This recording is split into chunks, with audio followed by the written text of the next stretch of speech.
Hello guys, this is Jerry speaking. Welcome to LJPCBM React, episode number 631, and today we're reacting to Purple Roads podcast, episode 68, better known as Mr. Boyd on Barney and Friends, Robert Slim Sweatmon. Now before I begin reacting to this, I would like to say I remember him very well as Mr. Boyd on Barney and Friends. I see him and Stella on the Best of Barney, and he's been on season 3 to season 8 of Barney and Friends, Mr. Boyd, that is. And he was a great guy, he was a great, talented person, that's just me. But anyway, we're going to react to this beginning in 5, 4, 3, 2, 1, go.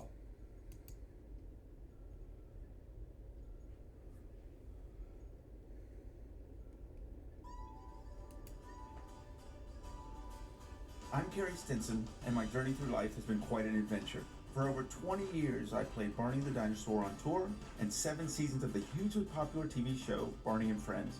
Now my journey is to bring together friends and guests from all over the entertainment world for inspiring and at times amusing behind-the-scenes conversation. I'm Carrie Stinson, and this is Purple Roads. Wow. Welcome to Purple Roads. My name is Carrie Stinson. And this is so exciting. This is the first time we've taken Purple Roads on location. We're in the middle of Texas, near Decatur, for an episode that the fans have been waiting for a long time. We've got Robert Sweatmon, better known as Mr. Boyd. Slim, how are you? I'm fine. It's good to see you again. It is good to see you. Wow. This is so much fun. And I know you didn't believe me when we talked about this, but so many fans have been asking for me to bring you on this show. I find that hard to believe. Wow. Hear all the stories. So obviously we're going to talk a lot about Barney. Sure. But we're going to talk about your career and all the things you've done. I know a lot of this, but it's going to be so much fun for everyone to hear this. Well, all right, let's get started. So here we are. So how did you get, before we get into the Barney stuff, how did you get into acting? Well, I didn't really have a choice in the matter. My mother was a performer. Okay. Wow. She was actually chosen for the Metropolitan Opera in New York. Wow. And in her early years, she developed Graves' disease. And the disorder ruined her singing voice, at least at that level. But she taught at universities and taught drama and music. And whenever they needed a little kid, a little one, they drug me out and stuck me on the stage. And until I was 10 years old, I didn't realize I had a choice. So I have no talent at all. But by the time I was 10 years old, I had more, the tricks you learn on the stage. Sure. I learned all those things as a small child. And I had those in my pocket when other things came up. Right. They came up rather oddly. Mm-hmm. Well, this is so fun because I talk about Texas a lot. I'm a 40-year Texan. I wasn't born here, but I got here as quick as I could, and I've stayed, and I love it. And we're out in the middle of Texas, and you're from Abilene. Well, I'm not from Abilene. I was born there. Born in Abilene. My mother was teaching at Hardin-Simmons University. Okay. I was raised in San Angelo. All right, yeah. The family is there, and everybody worked. As your father in the background, continue on. Farmers, and I didn't have anything else to think about except that until I got in high school. Wow. And the truth is, I asked a girl for a date, and she said she couldn't go out with me on Friday night, and I was expecting her to tell me hello. I was expecting her to tell me she had to wash her hair or go visit her sick grandmother or one of those. Sure. And she said no, she was preparing to audition for the school musical. And I asked her, how hard is that? I mean, you can't go out with me? Oh, no, you don't understand how hard it is to prepare for this. So what I did, I said, where are they holding the auditions? And she said, over there in the theater. And I said, I'm going to go audition. If I get a role, you'll go out with me on Friday night. And I went in, I auditioned, I got a role, and she went out with me on Friday night. I love it. And after that, truthfully, I did not think about it again until I was in college. And I paid my own way through school from the ground up, and I wanted to be a veterinarian. You know, poor guy. Wow. The chemistry professor called me in one day, and he said, "Son, there's a war on. They're drafting everybody who is not in college. I'm going to give you a D in this course and keep you in college if you will give up the ridiculous idea of being a doctor." He said, "You're going to poison all the animals in Texas." Wow. And he was serious. Right. I remember this day very well because it was raining in West Texas. This was at Angelo State University. And I walked outside. I didn't know what to do because all I had done has been with, with horses and animals, and that's what I wanted to do. Across the street was the theater. Mm-hmm. And in the theater was Raymond Carver, the Harvard award-winning playwright. And he was reading for one of his plays. I walked across the street, I walked in, I read, I got a role, I went over and changed my major to drama. Okay. And Well, it's why we do this show. It's why we do this show, because of these interesting stories like that. Right? Because a lot of times, we have a lot of people that watch this that want to get into acting or production or different aspects of it. Mm-hmm. And that's a lot of times, that's the way it happens. true. You stumble into it, next thing you know, you're performing with a big purple dinosaur. Well, and that came, kind of odd too.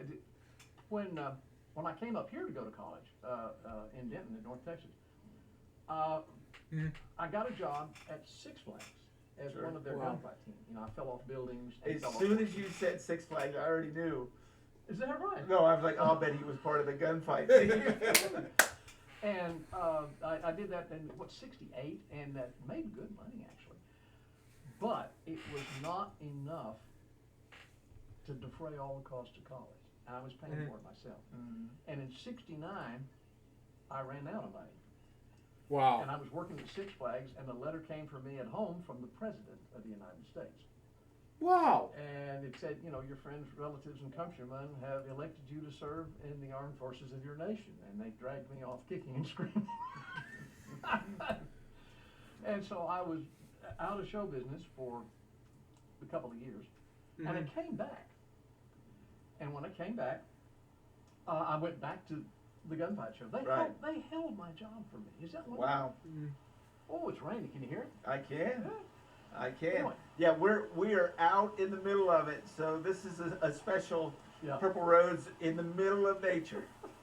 Wow. But anyway, I met the girl who ran the Crazy Horse Saloon. Okay. And we fell in love with each other and decided to get married. And after I asked her to marry me, Ginger, Yeah. she looked me straight in the eye and said, "I will not marry an actor." Wow. I went back to North Texas. I finished my degree in drama, but I got a degree in history and taught history for almost 30 years. Right. Wow. Which is what brought you out. Yeah. Yeah. And the kicker was that after I was about ready to retire, in that last section, Ginger said, "What are you going to do in retirement?" And I thought, well, I'll go back to breaking horses and things. She thought, well, why don't you perform again? This is the lady that said she wouldn't marry an actor. And so I said, okay.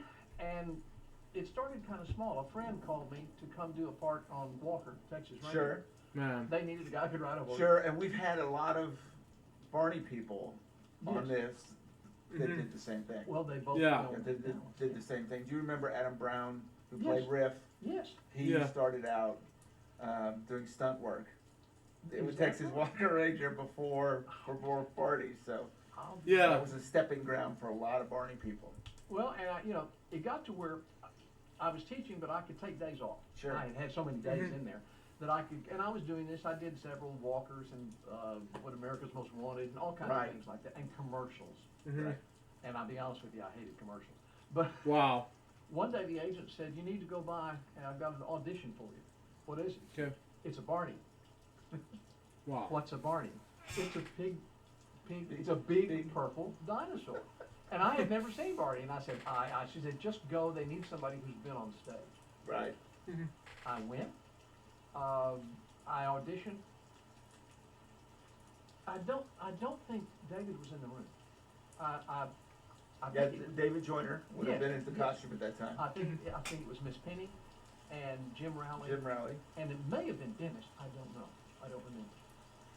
And then, I left. Right. And they called and said, "All right, would you do this?" Mhm. And I got to tell you, it was amazing. Mhm. When I got there, it was like being in stage business. Right. Mhm. And after that first show, Classical Cleanup, I think. What season was this?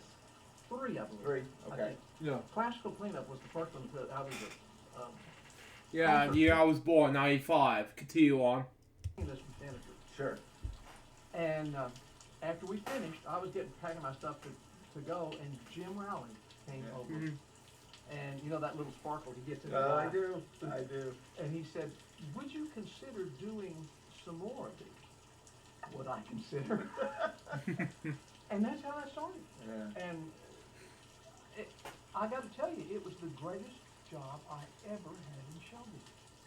So Well, what was it like for you being on Barney, where your audience is 2 and 4 and 6, and like for me, I couldn't be sad, I couldn't be tired, right? Barney can't be tired, right? Mhm. So for you, you're working with this audience that's a little bit different. What was that like for you? Well, the first thing is the kids were so real in what they did that Right. you were playing to the kids, and they were the kids out there as well. Yeah, that makes sense. And it was just a world in its own. And Miss Penny, which we talked about, Right. was Mhm. Right. she was a gentle parent, and I'm not sure how to say this exactly. A benevolent dictator. Wow. In her own ways, because she knew what needed to be done, and she managed to get that out of each one of us, Right. myself included, without Mhm. us ever feeling like she didn't love us and didn't believe in us. She wanted us to believe we could do that, Right. Yeah. and she made it happen. Yeah. It was amazing. Right. I was impressed all over the place. Right. Mhm. It was such an amazing experience because you had these big characters, right? And you've got kids, some of these kids had never acted before. And you're kind of the anchor in the fact that you're the only one without a costume on that's an adult, Well, other than Phyllis. yeah, it was, Wow. like I say, Phyllis and I were the recurring characters Yeah. that came in there. Wow. My Stella Shireen, if you watch this now, this is for you. And my stepdad, it's kind of reminding me of Robert Sweatman. And to me, but that's just kind of different. But for Shireen, Stella, different, but that's just me. Continue on. And it began to feel natural. Right. It was the only worry we had was not to get knocked over by a tail. Yeah. And you learned that pretty quick. Sure. It was both you and David were really good about watching out for us. And I know the original suit that I remember David wearing Right. weighed 70, 80 pounds, didn't it? It did. It did. I was in it. It was quite heavy. How do you work in there?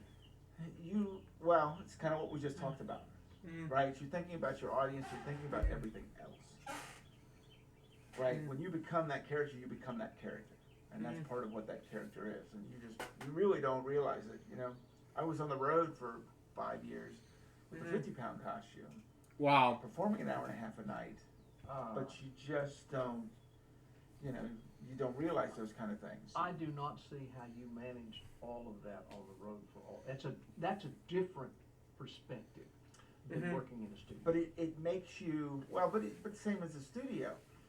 I've got adults that I got to make sure don't knock over. I got kids. I got to make sure I got 4 cameras. I'm going Wow. up and downstairs. I mean, the amount of thing, and then I've got a voice in my ear just talking. Wow. So there's so much going on that you can't even imagine the amount of focus that's going on. Oh no, you're right. I can't. I mean, you're just locked in so much to what you're doing. Well, But I got to tell you, for us, having a character like you or having Phyllis, which I want to talk about Phyllis here a little bit, Yeah, the Phyllis Cheerio. At the time, when I met Shireen, she's calling me of Phyllis Cheerio Stella. Continue on. Your kids, you don't know what you're going to get each time. I know what I'm going to get from you each time. Your Yes. line's going to be there. The smile, it's all going to be there. Mm-hmm. And there's a lot to be said for that. And there's a lot to be said for the fact that, you know, if I stumble or if something goes, you're going to be there. Like, you're rock solid. Still. You know, and those are probably things that you don't realize that we realize, the importance of that. No, good. You all were that way. You know, you're always things happen. Absolutely. It happen. I remember one time, David was coming in the classroom, Right. and the kids Wow. were all, and he was being very careful with the kids. Mm-hmm. The door he has to duck to come under, and for something happened that David did not duck. I think one of the kids may have gotten too close. Sure. And he hit that door, and the whole set piece shook. And everybody came to him Sure. and was like, "No, I'm all right. Let's go on." Right. Man. And you guys, I'm telling you, that's a chore that people do not recognize. Yeah. Well, and it's funny you say that, because obviously I had those too, where I ran into things every once in a while or fell over. Mm-hmm. You can't make Barney look cautious. Exactly. Barney's real. Right? So you have to go. And if you miss something, or you can't be cautious with something of that nature. How So do you all really- do that jump that comes up and down with all that weight? It's all technique. And Yeah. it's funny you said at the beginning about your feet not being well, I wasn't either. And my mother is really the one that she taught me how to dance Wow. Mm-hmm. and taught me technique, which is what that's all about. All of that stuff is technique. So when you're twisting and jumping and all of that stuff, and how you land and protect your knees and all of that stuff. Because you can really hurt yourself Oh. if you're I not bet. doing Wow. that, you know. And obviously, I'm looking like I see everything. Mm-hmm. Well, something people ought to know too is there's also fun that goes on. Oh yeah, sure. Mm-hmm. We did a show where Mr. Boyd was keeping bees, and they Wow. Which I talked about being in that vlogs before. Continue on. had a big glass beehive Yeah, that I was carrying. right. And at one point in time, and this is a long time ago, they used to come and open Barney's mouth and put fan Yeah, in there to cool you off. Right. Remember? Wow. And there was a switch to it at one point. I know that was hard to do, but I was standing there holding the beehive, Yeah. and either David or one of the wranglers turned the switch on that fan, and the beehive came alive. I mean, they were just everywhere. They were going, and I was holding on to that thing.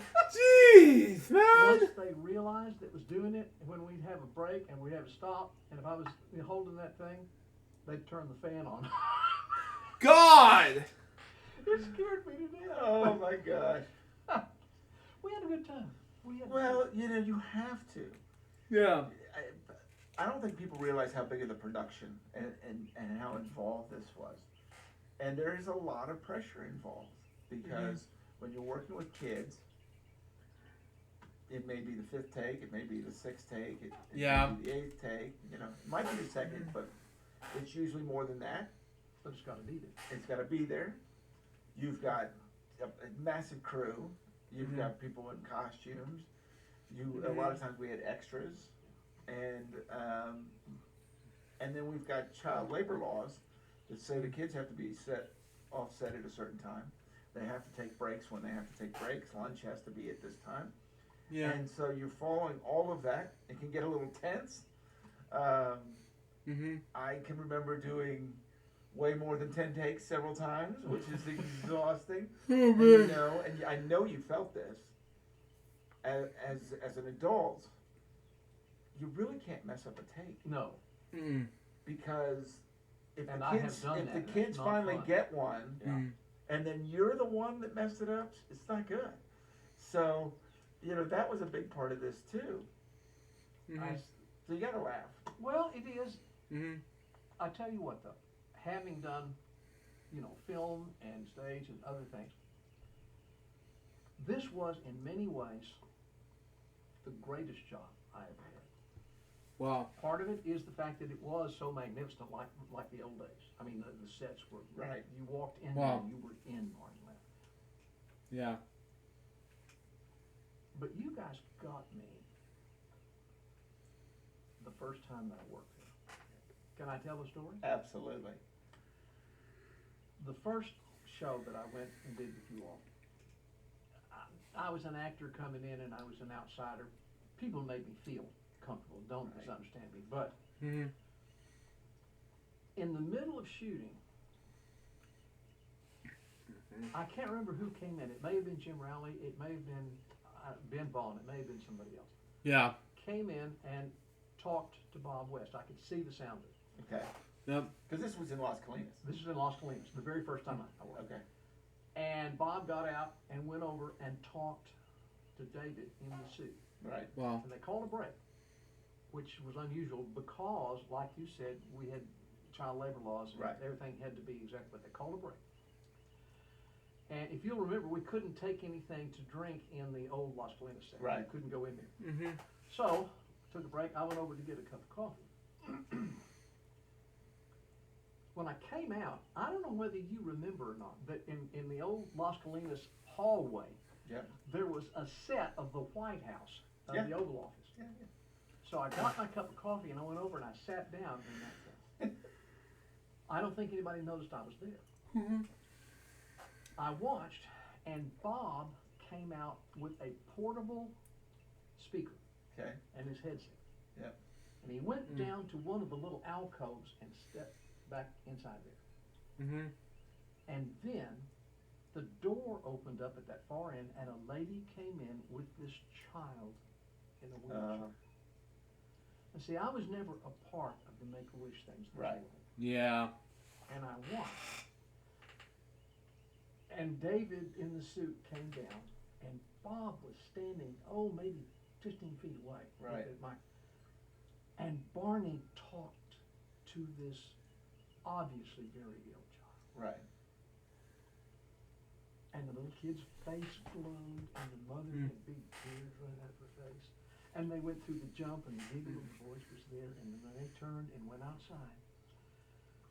And those two guys walked all the way back. Bob got back in his booth. David got something to drink, whatever, and we went right on. No one said a word. I don't think anybody saw it, but Right. Wow. you guys had me. From that moment on, you guys had me. And that's kind of what I meant when I talked about, performing for kids, because obviously I spent my whole career doing that. That's really what I did in my early days, was hospital appearances, going to hospital rooms. When we toured every city that we went into, we went to a hospital. I Make-A-Wishes, you name it. I did them my whole 22 years. And so I always say about this that that was more given to me than I could have ever given. Anything that I did was nothing compared. And I understand, I had to bring them alive and all that, but what those kids give back is one of the most incredible things. I've seen things, and I've talked it a lot on this show. The strength of kids, the courage is incredible. It's incredible. They do believe everything's going to be all right. Yeah, right. And that's partially because of you. Well, No. and I appreciate that, but what we all did is something. I've never seen a crew was the same thing, right? They got all that stuff. Yep. They got all that. There was no, we were doing Make-A-Wishes or doing any of that kind of stuff, because we used to do it a lot when we moved to Carrollton. We did a lot of Make-A-Wish appearances where they'd bring the kid in and let him actually have lunch with the cast and crew and get to meet Barney. And I mean, most of the crew would actually have to leave the room because of the emotion. Oh, I know. Wow. The emotion aspect of it. And for us, you become the character. So Well, it's not that you don't feel, it's just that you understand you got a bigger role at that time. you have a responsibility to them. Yeah. Yeah. And I understand that. Like I said, you guys got me that very first time. So now you've got this, right? You've done an episode, you've done some episodes, you've done this. What was it like every time you got the call? Mr. Boyd's coming back for another episode. No, it was great. I enjoyed it. I loved it. And went and did other things. And truthfully, I had to make a decision down the line because if I did it long enough, it was going to cut out other things. And by the time I had done with you all coming back and forth, I didn't want to do much else, and I wanted to start working behind the cameras because I got so fascinated with your guys down there. I wanted to do what they did. Right. And so it all worked out well. I don't know, you were probably on the road, but you know, when it came up that we were through, Right. Yeah. that was kind of a big block falling on people because it's television and they basically say, well, thank you very much, go home. Right. And we were through. Right. And we were, which I think is so interesting. I have a unique perspective because I'm the only one that did all of it. Yeah. You know, I toured, I did promotions, I did PR, I mean, you name it in the TV show. So obviously we heard that was going on while we were out on the road. I'm sure, yeah. And at the same time, we're selling out venues across. I mean, Barney was huge.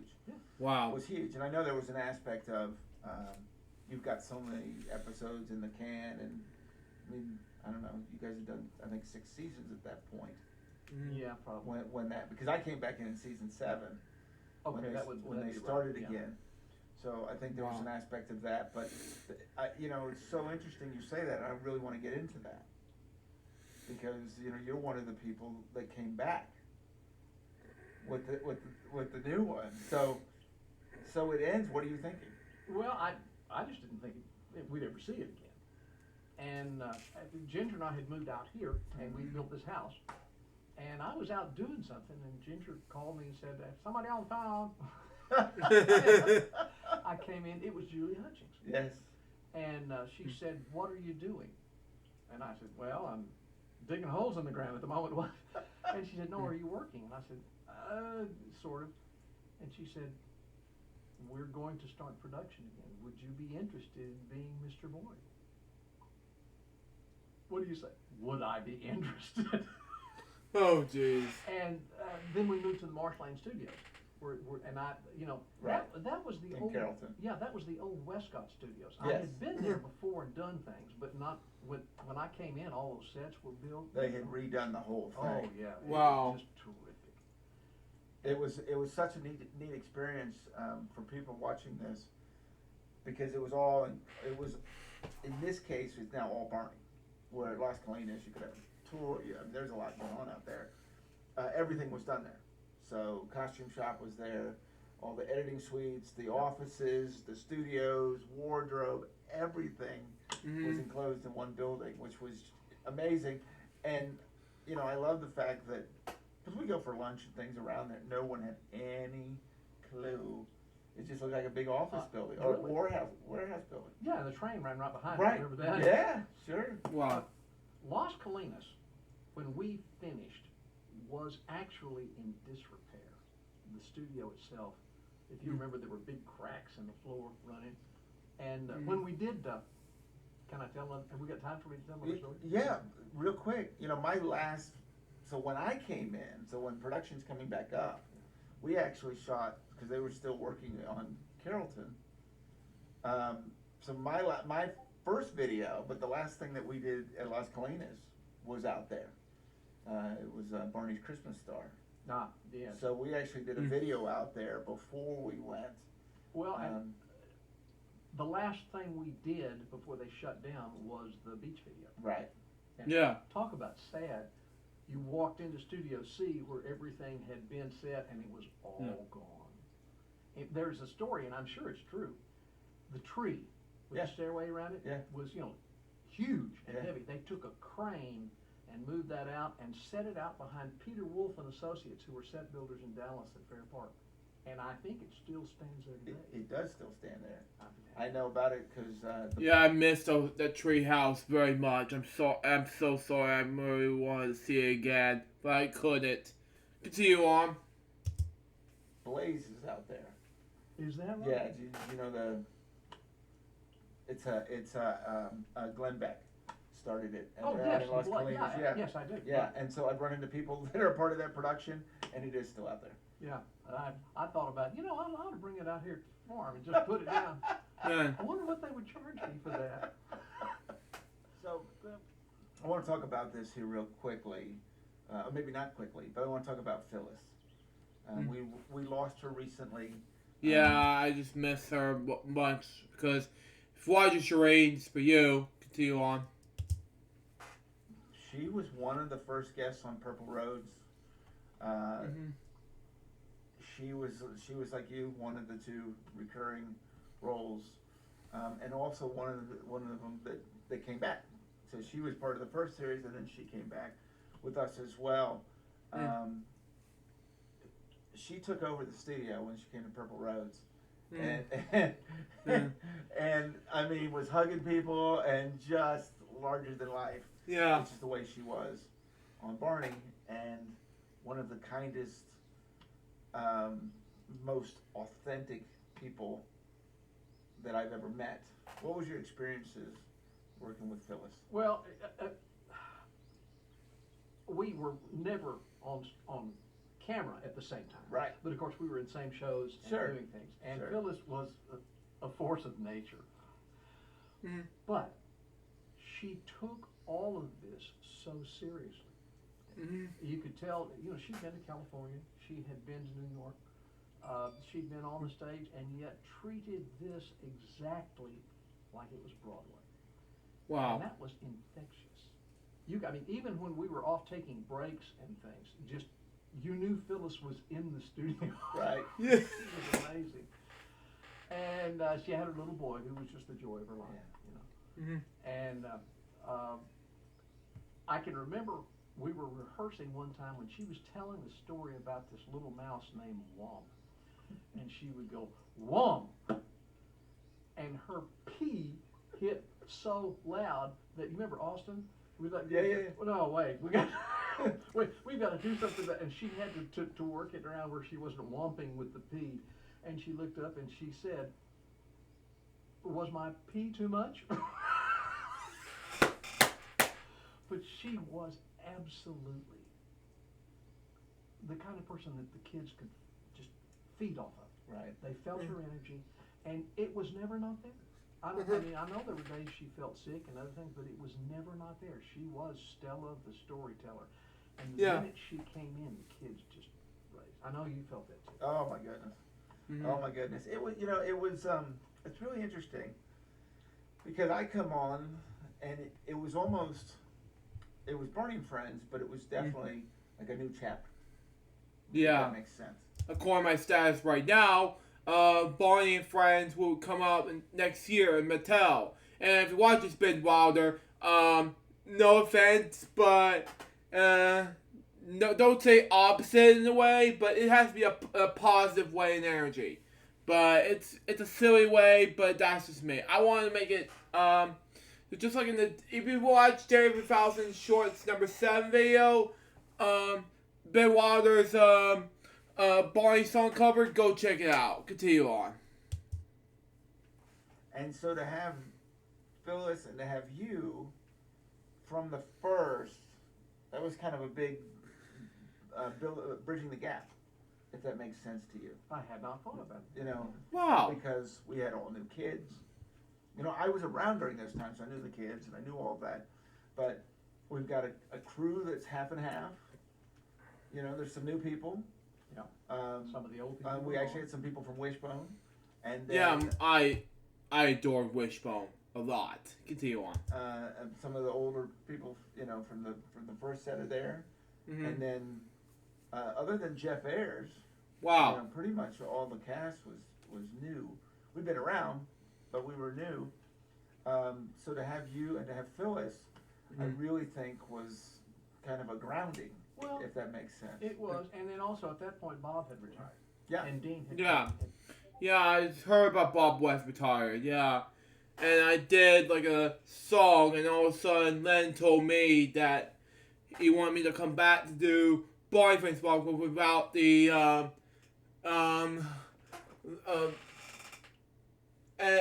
can't remember what his word now, but, you know, at the time he said too much editing, like, I can't remember what it is called. Rush it. Yeah, rush it. Okay.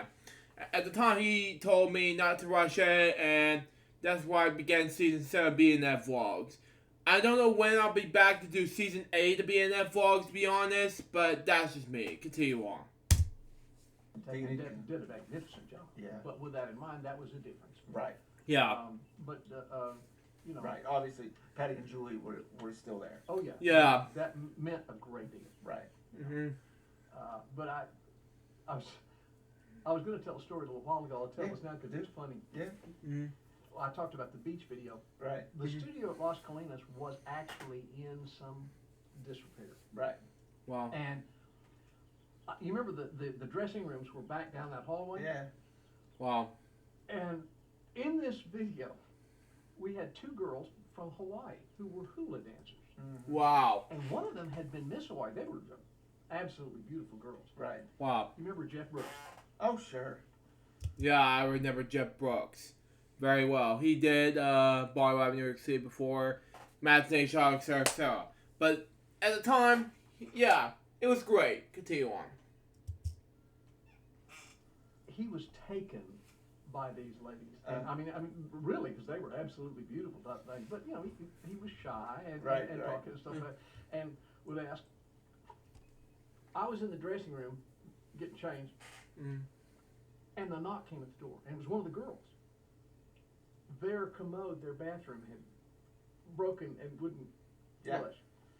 So I said, not a problem. I went out to the parking lot. Every rancher has tools in his truck. I got 2 off my truck. I came back in. I got in there and I fixed the commode. Jeez. Now, girls needing, you know, all the comforts at home and stuff like that, it worked. Everything was fine. I walked out with the tools in my hand, and one of these girls said, "Oh, wait a minute," and came over and kissed me on the cheek. Jeff was walking down the hall and saw that, and he almost didn't speak to me for the rest of the day. Oh my God, he was fascinating, and you know, he was a big student on the Kennedy assassination. Wow. You know, I didn't know that. No, he did. He was serious. Wow. Saw it from 2 of my inspirations, McNeil and recently the late Jim Lehrer, who passed away last year. And Kennedy assassination came out in 1963. Yeah, NBC Nightly News, NBC report on from my inspiration, Robert McNeil, who got a report on that, and I'm like speechless. And Jim Lehrer did this in Dallas Times Herald, and Jim, Robin, Jim, if you watch this in heaven right now, and Robin, if you watch this now, it's for you.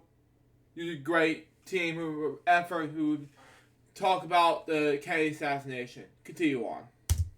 I brought him 2 books on it. He collected all kinds of stuff, and it was very, very knowledgeable about that. Mm-hmm. Well, it's interesting that you bring that up, and we're going to go completely somewhere else here real quickly.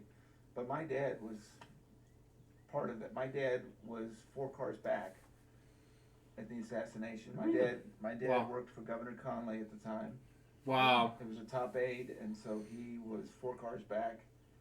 And obviously, when it happened, he raced to Governor Conley. Wow. To make sure. What a piece of... Yeah. So that'll be a later episode. We can. I'm dropping that on you. Which I'll talk about in LJPCBM some other time. I'm not going to talk about the. I'm going to talk about the Kennedy assassination parts of it for LJPCBM in the later dates to come. Continue on. But yeah, my dad was part of all that. My parents lived in Denton. You know, my dad was with North Texas. Wow. Next door to him was a guy who had been my vice principal for years, Bill Carrico. His brother, David Carrico, was the first doctor that got to Kennedy. well, than my Wow! I'm sure. Yeah. I'm absolutely sure. That's interesting stuff. Yeah, so there'll be a sidebar on that at some point. And I will tell you this stuff. Funny enough, my dad was in politics for years and all these things. He said, Yeah, I bits and pieces into politics. I was an entertainment person and everything, but over the years, but until President Trump came around, I wasn't interested in that much anymore. But with Biden, I thank God I wanted to get rid of the Trump, but that's just me. Continue on. he had a very interesting life. A musician and all, you name it. Yeah. A musician and a Marine, and he worked for Lyndon Johnson. He worked for Connolly. My dad filmed. He did news. He actually filmed the first murder trial in Texas. Put it on. Wow.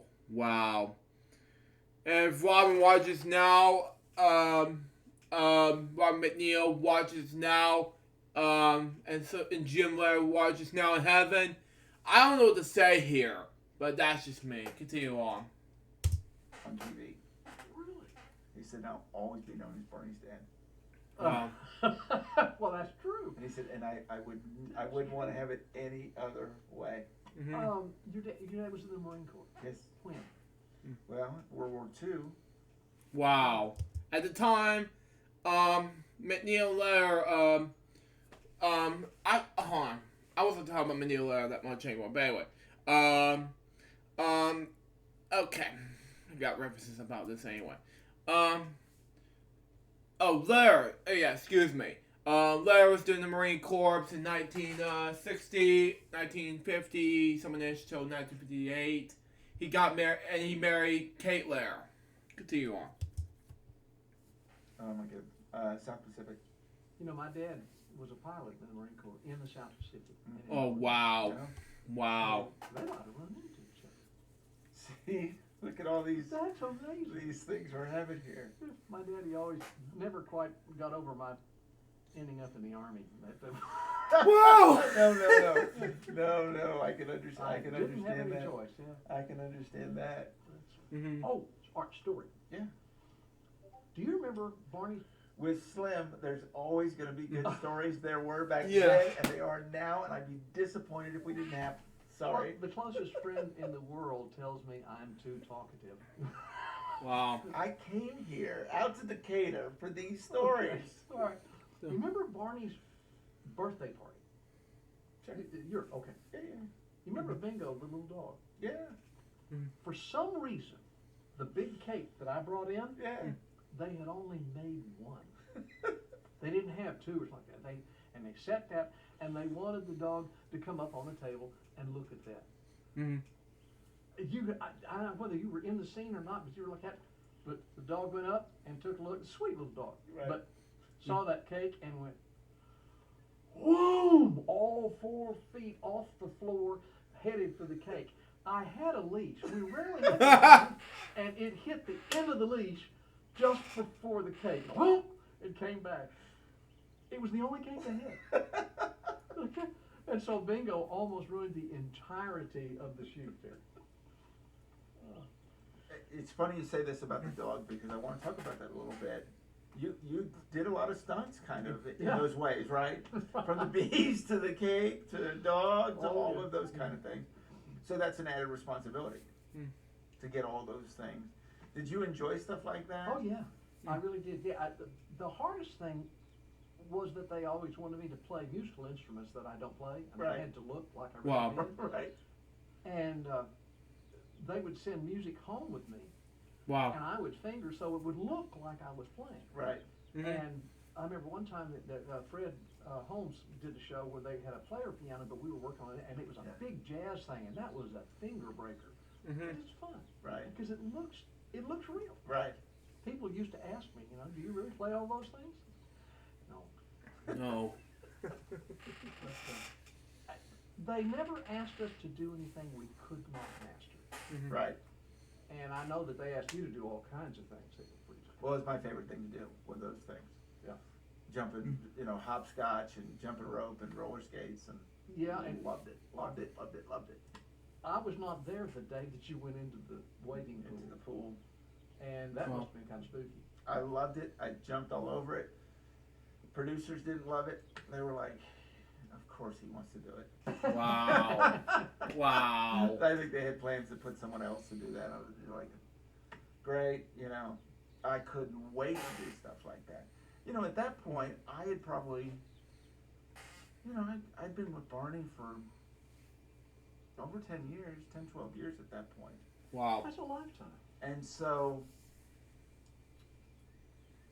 the road, when you're touring, it's different every night, right? Yes, the show's the same, right? It's a recorded show, it's the same. But when you jump out onto that stage is different, that crowd is different, Mm-hmm. right? Some nights they'll be way into Mr. Knickerbocker, some nights they won't be.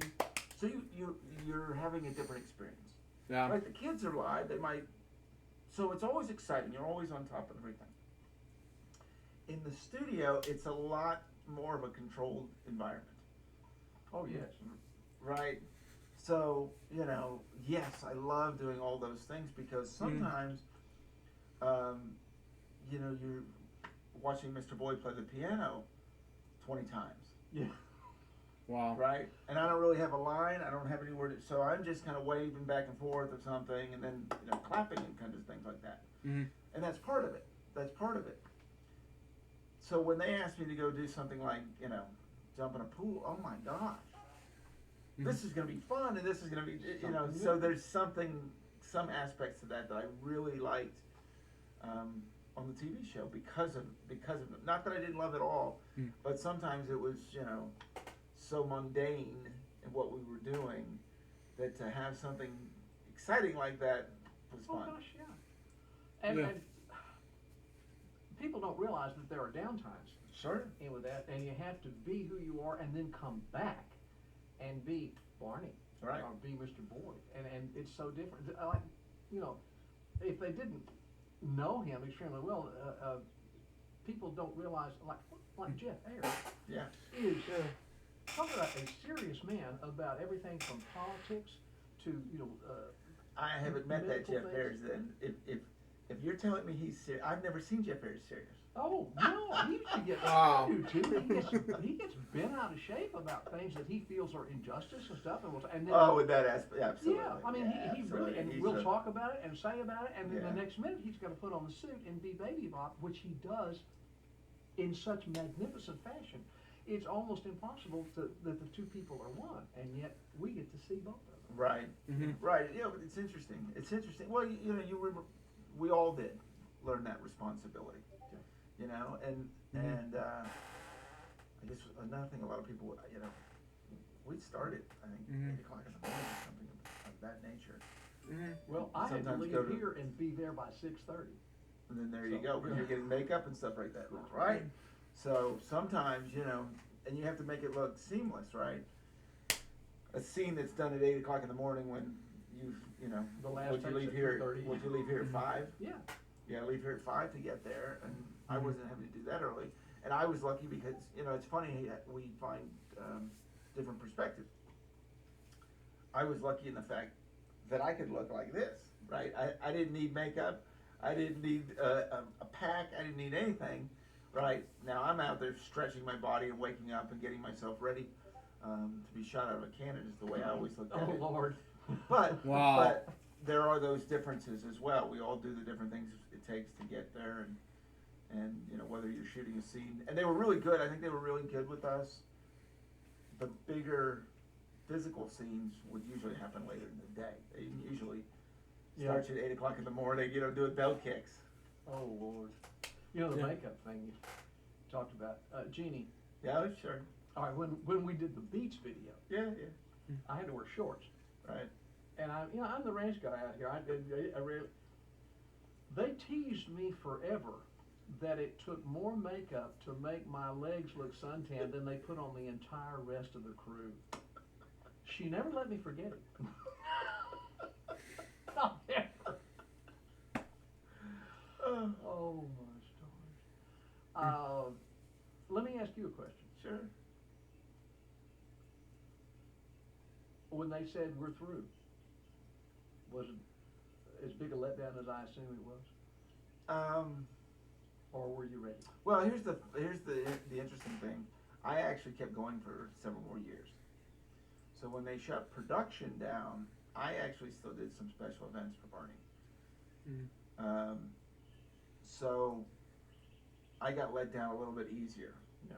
Mm. The production was over, but I still got to play the character that I loved so much. So there was an aspect of that. I still worked with Dean, so that part was great. And with us, it was different because they began changing the way that they had always done the shows, and Sure. like Phyllis, myself, and things were there less and less. And Sure. that was just they were looking down the road. Sure, Mhm. sure. Yeah, I mean, you know, after 20 years Yeah. at that point, sure, it was tough.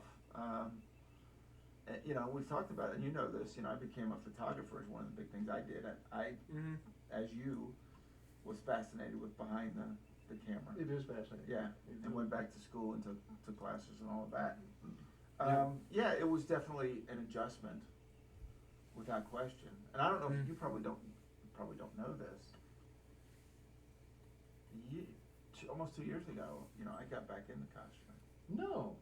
I was asked to go up to Connecticut to do an event.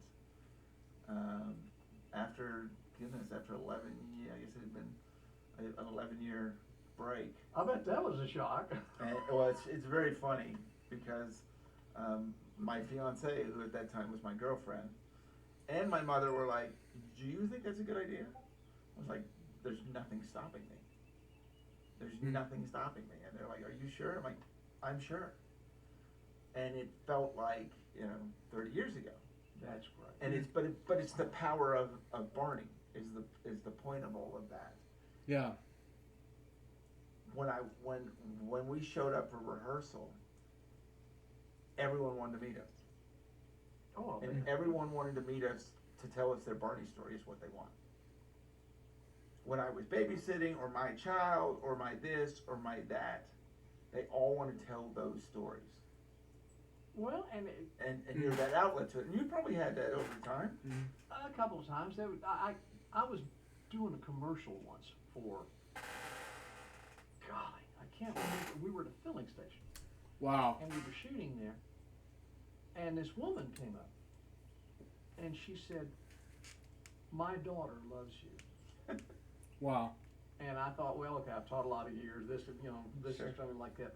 And then she said, "You are Mr. Boyd, aren't you?" Oh, yes. And I had never really thought anybody had ever paid any attention. It was an eye-opener. It really was. This stuff will come back to haunt you, though. Yeah. Mm-hmm. Yeah. Or out here, Right. we have a tiny little Greenwood Baptist Church down there. Sure. It was built in 1897. Ah. All right. Wonderful. And a small congregation. It's a country church. It's Right. wonderful. Once a month, we have a prayer breakfast. Okay, all the men come in and cook and stuff. One morning, I show up at the church. The preacher comes at the same time. We come in different doors. It's all dark. Mm-hmm. I hear voices. And then I hear voices that I recognize. Wow. I heard myself. And I heard Bob. Oh my gosh. Mm-hmm. We walked into the nursery, and they had a VCR television set Yeah. that was used for the kids, and there was a Barney tape playing in that thing. Wow. It was halfway through the show. We still don't know who put that in there and where they went. That's so Yeah. funny. It was spooky there for a minute. It'll come back to haunt you. So what is it like when you come back to the new Barney? Right, we're now on a train set. Yeah. We got new kids, some familiar faces, some new places, and Mr. Boyd had kind of changed his role a little bit. Yeah, it little. Mm. The biggest thing was I got a different costume. I was in different stuff, but I liked it. Yeah. It was not as confined as the others. They tended to do more things. Before in the school, where the walls moved out and things, we were Right. still right there, but this was different places and Right. doing different things. Also, the studio, the Marsh Lane studio was Mm-hmm. colder than it was in Las Colinas. You probably won't notice that because Yeah. you were in the big No, suit. no, But no. if you'll remember during rehearsals and even during shooting, over in the corner, everybody had sweaters and blankets and all things. It was freezing in there, but that's because of the lights. Yeah. Wow. But Mr. Boyd didn't change all that much. He just, I got more to do, and I Right. liked that a great deal. Well, and this is where you could really answer this question. It seemed like at the new place there was also lots of little play areas, basically, right? You had that little tool shed in the park, and then we had the bridge, and we had the caboose, and we had the play set, and we had the bench, Had the and little then, bandstand cupola. right. And then when you go inside, there's all these little areas, so Yeah. all these different things to play with. They do. And then, of course, they did the extra things. There was that one studio over here that became, the fairy tale things and Right. stuff for the kids. I was never in one of those, but, Right. around. But no, it had a feel about it when you Yeah. walked it. The lights are so important Right. that when they finally turn lights on for everything, it comes alive. One time in the old Las Colinas set, the kids were not up. Right. And everybody was just kind of down. And finally, it hit Lowry that the psych was not on. And it looked like there was a gathering dark storm back there. And he went over and turned Wow. the psych, remember the neighborhood and all that stuff, and the clouds and all that Sure. sort of stuff. Everybody's attitude came up. Right. So Wow. being in those studios with those intricate sets really helped a great deal. And I loved it. It was a whole lot, because you do in movies, you're just out doing one little thing and then you go away. But this, you were actually in that room. Right. And it was great.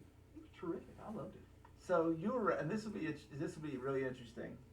You were around with Selena Gomez Yes. and Demi Lovato Yes. have turned into megastars Yes. that everyone knows. That's amazing. But we were around. You were one of them around with them when they were little kids. What was that like for you? Of course, they were all other kids. Sure. And I, Sure. And that was, to me, that was a very special. And I don't want to take away from anyone. That was a very special cast. That was my first. I felt like we were all in this together. yeah, and it was. You had been there, but for the rest of us, Jeff had been there, but for Kyle and myself and Dean and these kids, we were kind of doing that for the first time. It was a new place. Yeah. I can remember the first read through Right. that we had. I came in and Fred Holmes may have been the director on that. I can't remember. But we sat, at the Right. table, and I came, and as I wandered in, the kids were muttering to themselves Right. like that. And it may have been Eric, it may have been Shelley, came over and she said, "You need to say hello." And I said, "Okay." She said, "You're Mr. Boyd." Wow. The kids remember me from the other show. That's the first time I'd ever been recognized by anybody. And then, of course, later, it just Sure. was here. But at that moment, it was kind of neat. But like you say, the ones of us who had been in the show before, it's like Captain Kirk and Dr. McCoy coming back to the Enterprise. Right. Yeah. Man. Yeah, absolutely, absolutely. I had street cred, as they would say, because I had been with Barney since '91. Oh gosh. So I was actually there before there was a TV show. You were the old veteran. So, well, let's not go to the old, but I had been around. So even though I had never been on the TV show, I was very obviously, I knew the character inside and out. I'm very familiar with that aspect of it. But I remember those kids, because they did that different. We hadn't done series in several years. And so they went straight, 1 year straight, if you remember that. We went and filmed season 7 and season 8. Yeah. Because, and I think most people understand this, those kids grow. And there's a point where you can't use them anymore.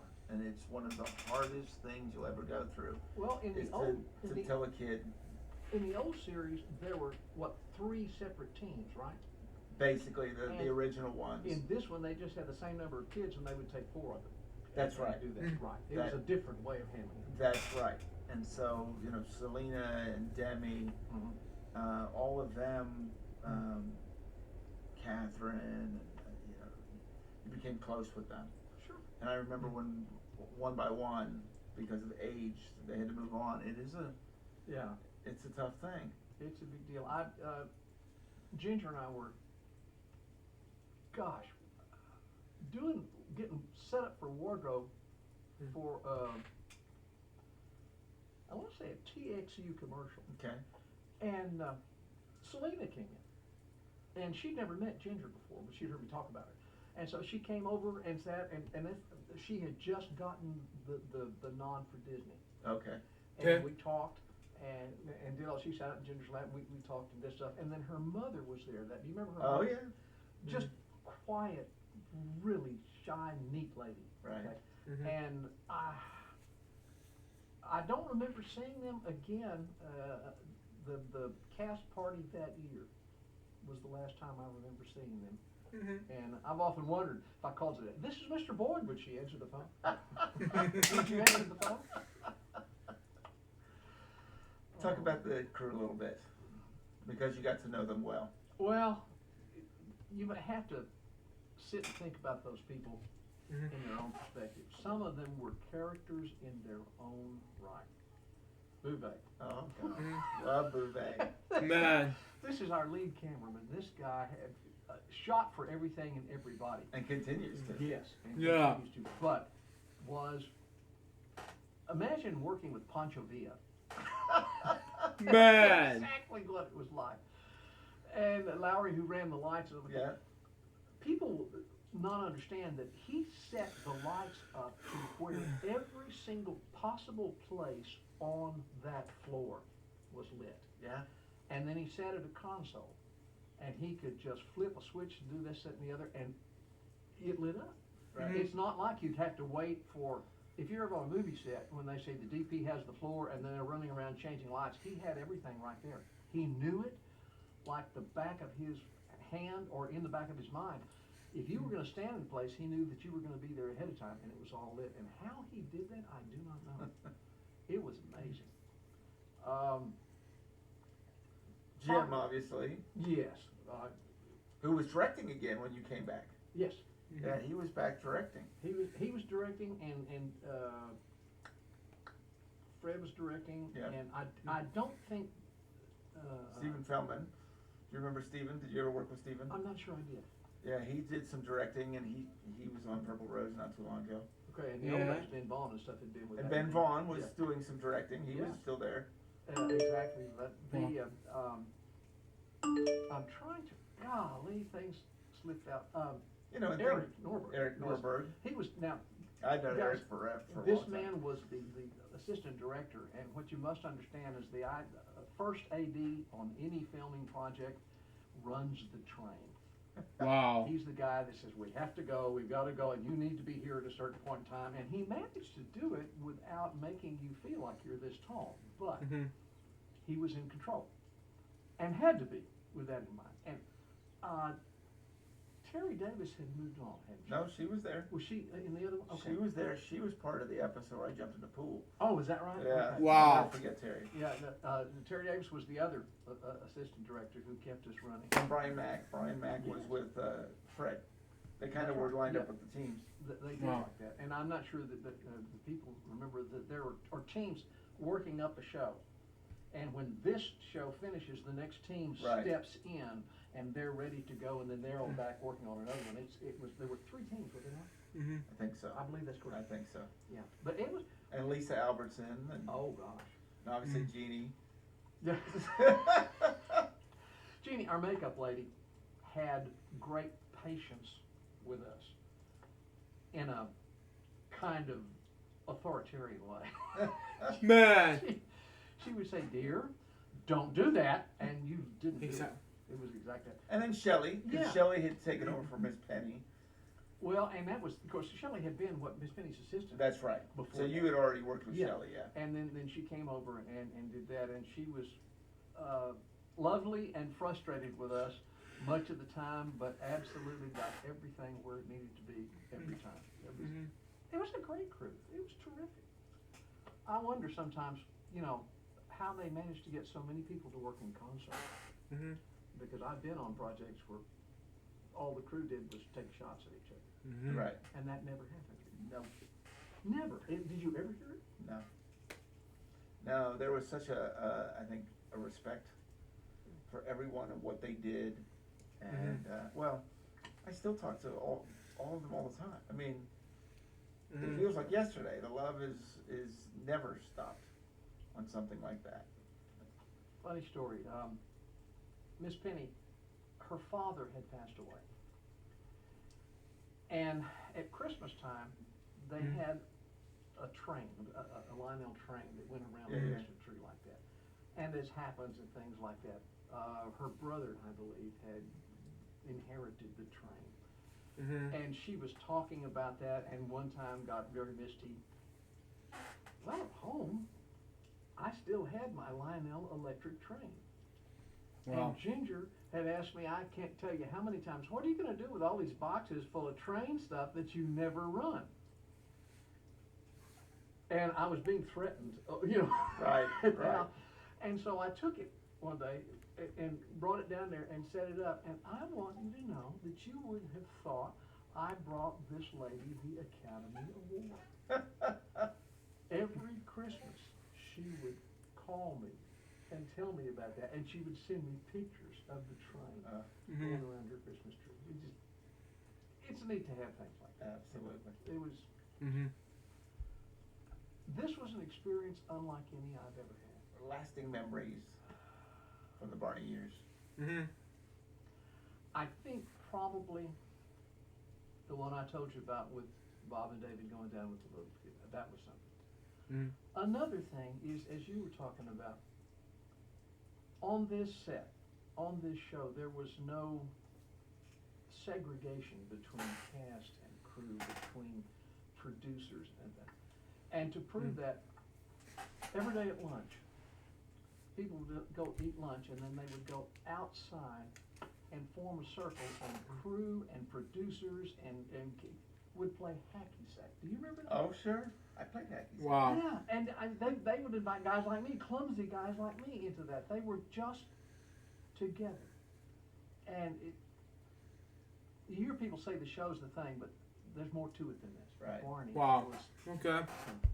there was an aura about that, a special, I don't know, feeling about the whole thing. And all of those people cared about each other. Right. And who would not love to be a part of that? And then everyone's got to know what you're doing now. You can see this. We're out in this beautiful countryside. Ginger and I are retired, and we're out here in the middle of nowhere.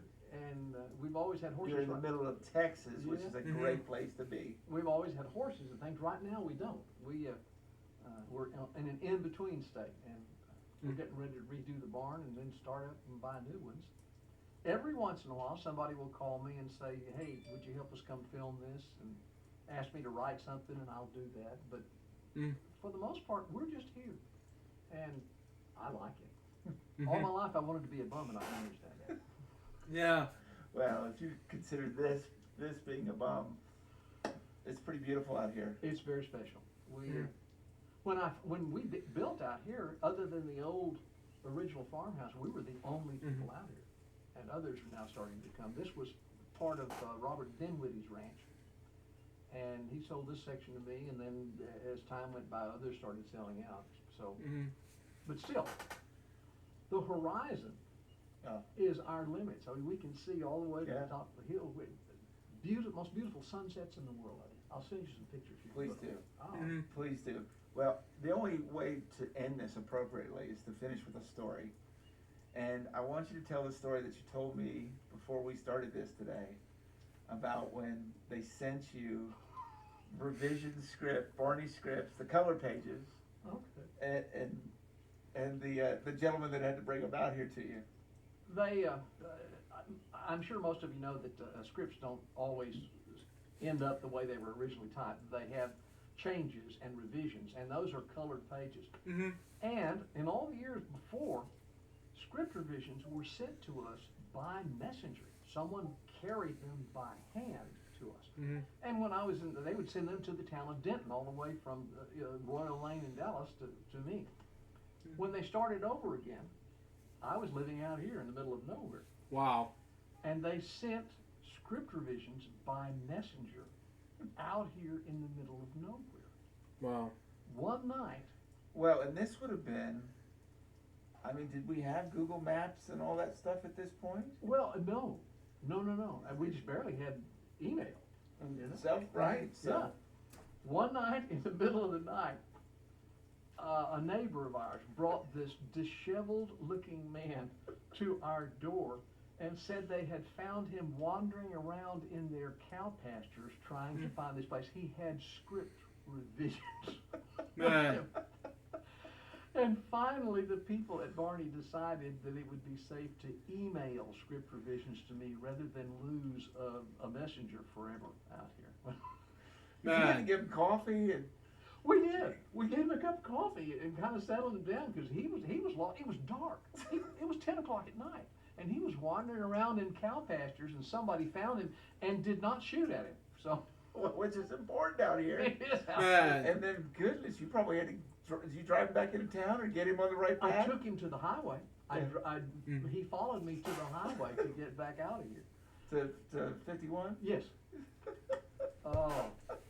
So next time when you decide that you're going to do something, don't send it by messenger if people live in the middle of nowhere. Exactly. I'm a good Texan who's been on these country roads. Sometimes I do it, sometimes I don't. But that's just me. Continue on. Once or twice before I got here. Slim, I can't tell you. It's just been an absolute pleasure. Thank you. I really enjoyed it. A pleasure, and I'm so glad I got to come out here and do this and see this beautiful property and get to see you and catch up with you in person. Well, what we need to do is get everybody to come out here and we'll have a barbecue. Well, oh goodness, that's what we should do that, you know. Yeah, I know. We could make that happen. Okay, there's a cow out there. We got that fixed. Thank you so much for watching Purple Roads. Remember to keep your eyes, ears, and your heart open, and you'll find your Purple Road. Check us out next week. You have no idea, or do I, where we're going to be. See you then. Okay. So that was Purple Roads Podcast, episode number 68. And oh boy, Robert Slim Sweatmon. Mr. Boyd, Barney and Friends. Yeah, that was a great episode overall. Oh man. What I think about this episode, it was amazing. Interviews like Kennedy assassination, things like that, Barney, etc., etc., etc. It was a big success. But anyways, guys, double episode for LJPCBM, episode number 631. Hope you enjoy it. Stay tuned for the next one, which will be LJPCBM, episode number 632 on Purple Roads Podcast, episode 69. Yeah, you heard us right, David. 69. Go Power Rangers! Yeah, I sound like Andrew Hawking. If you watch this, Andrew, it's for you. It's on the interview of two people.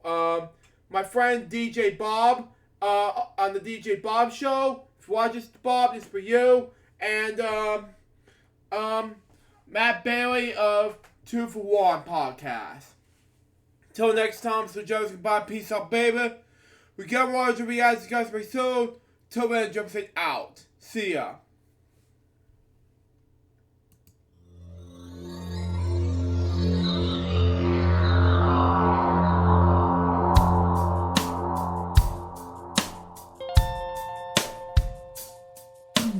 Given unto me this life I'll never take for granted, and given all the time I failed to really understand it, I never sought to meet the maker of reality, the one who gave the life that which is always happening, but I tried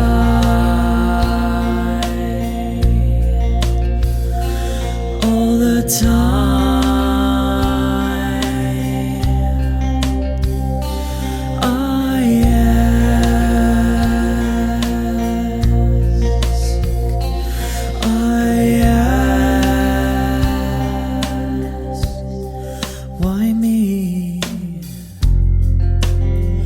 Why was I the one